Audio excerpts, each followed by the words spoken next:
I think sometimes it takes a few days for all of us to really think in what kind of history was made here tonight.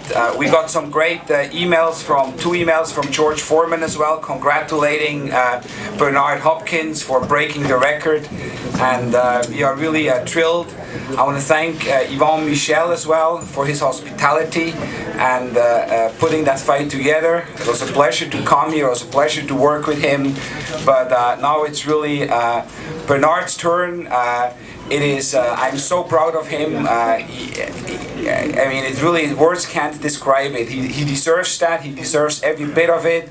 He has worked hard for that. And to accomplish that, it couldn't have happened to a better person. Please, Bernard Hopkins. First, thanks, Richard. Thanks, Golden Boy, for starting the process of getting this fight together. After the first fight, we had to deal with a couple of things that, that worked out for everybody, especially the fans, which is important. I'd like to thank my team, everybody on my team, especially a guy named Moses. You took me to the promised land, Moses. Thank you, Lord. And I mentioned him because it's very important. He's been around a long time. He just ain't had the athlete, but one athlete besides myself that he worked with. Most of y'all writers probably remember Eric Hardy, who won the light heavyweight championship, and Moses worked with him and was working with him when he won a championship. And he raised him, so he has championship qualities, and he just a trainer that didn't have enough fighters or the fighter to put him out there. And I think giving you that infomercial tonight, even though you went in the corner, but I'm telling people, he worked with me for 7 weeks. For 7 weeks, he worked with me with Nazeem Richardson. When Nazeem Richardson, my chief trainer, was with Shane Mosley. And even though we talked on the phone many times, Nazeem was always there in my corner, always there supporting me. And him and Moses is working together on a strategy and not letting myself work too hard, because I'm a hard worker, y'all. And my problem ain't working too light. My problem is working too hard. So Nazeem Richardson constantly called Moses, Danny Davis, and my crew, Sharif, and saying, make sure that Bernard don't run 5 miles a day, because he damn sure run 5 miles a day while I'm up in Big Bear. So I got a phone bill for $5,000, Nazeem. I'd be glad to hand that over to you about next week for the call. But first, I'd like to thank everybody in Canada who gave me the respect and watched the fight, and I hope it was what y'all wanted. I hope it's what y'all expected. You got to take your head off to Pascal. I think that he is a quality and respectful champion. One day he will be one of the ones that stay around for a long time if he takes this lesson in his schooling, in this university of education that he experienced tonight. And then, I say this to everybody. I told you so and all that.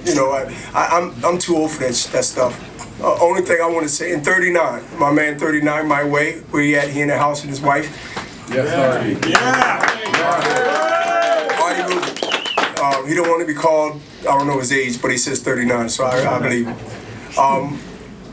When you come out on a song, and I say that to say this, when you come out on a song, you hear different people have different slogans, Richard. And they say, well, Bernard, coming out on My Way by Frank Sinatra. I mean, that's the song My Way that everybody in this room, I assume, know. That you can't just come out with that song without having a legacy or some type of meaning behind that person who's playing that song. And that song, My Way, is a real profound song for my life and the way I feel, not only in boxing. Because a lot of people think it has to be their way because they're opinionated, and that's great. Everybody's entitled to have their opinion. But I wasn't going to come in here and be a dog. I wasn't going to come in here and just get a check. I wasn't going to come in here and just exploit and just hustle boxing. You can't hustle boxing.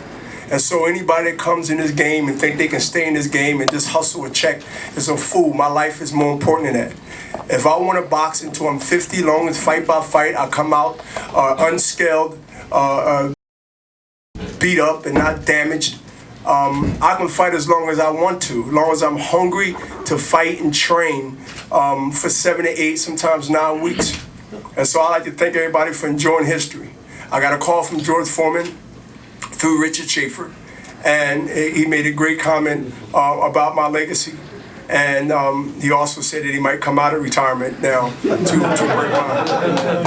But I'd like to thank everybody, man. I mean, I'd like to really thank everybody. I know it's like I'm rambling, but I'd like to thank everybody to let them know that, you know, I'm cut from a different cloth.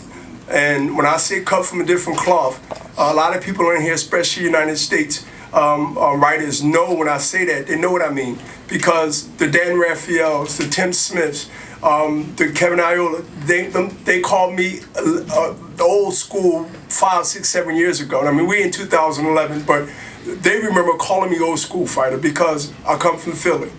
But I've learned how to preserve myself. And that's why y'all see me at 46 years old doing what I do. It's not because I'm doing anything magical. It's because I'm disciplined. I was disciplined in my 20s. I'm disciplined in my 30s.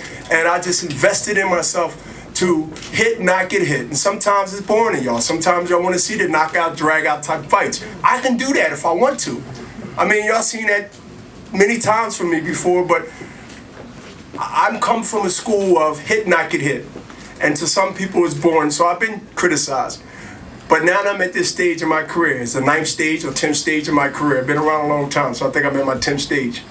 Is that I'm gonna give y'all what y'all want, and I'm gonna still not get hurt. Because I feel now that I might as well let all out the bag, because I can't fight until I can't fight anymore. I won't. I'm too smart for that. But I'm gonna give y'all some shows.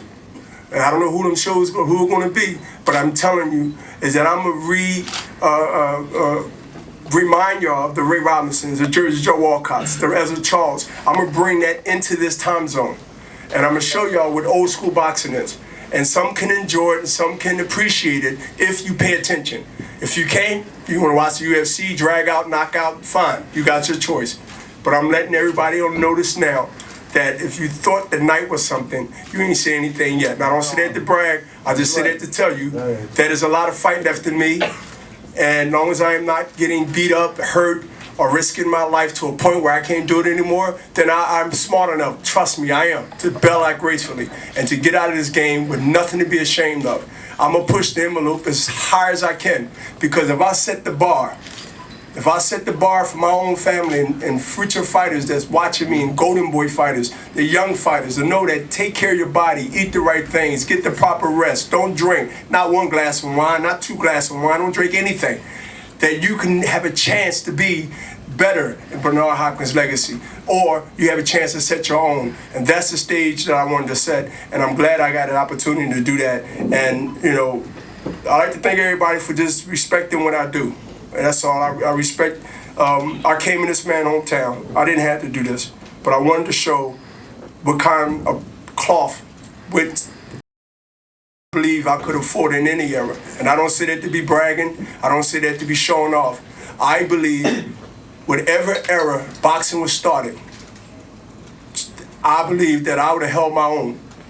Whatever the outcome would have been, I believe I would have held my own, and I wouldn't embarrass myself in that era.